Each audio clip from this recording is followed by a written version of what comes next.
Hi everyone, in this video I will show you how to connect CustomCat to Etsy. So first and foremost, you just have to simply open your CustomCat.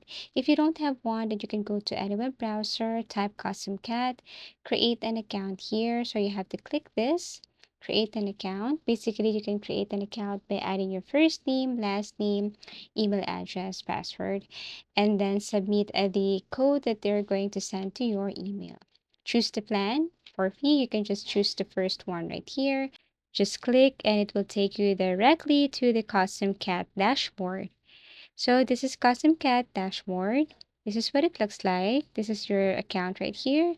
So to connect this to your Etsy, what you're going to do is you have to look for connect. Tap on connect a store right here. Click this one.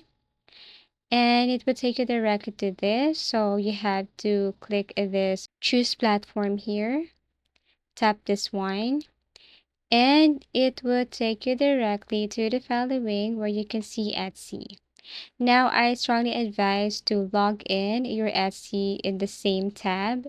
So tap this one here, connect, and then you will see this one. So just proceed. You just have to simply connect your Etsy. And if your Etsy is in the same tab, then you will see this directly. So all you need to do is you have to read the following and then scroll down. Tap on grant access here, click this one, wait for a couple of seconds.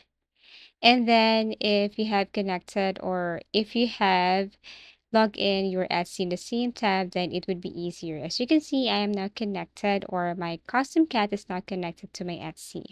So the Etsy name or my Etsy name is Celine 103. And I just want you to see if it's the real one. So I have to go to my Etsy and I have to simply go to this following. I'm not yet done with the procedure, but this is the name of my shop. And as you can see, this is my Etsy shop. So that's how easy it is to connect CustomCat to Etsy. Thank you so much for watching and see you again in my next video tutorials.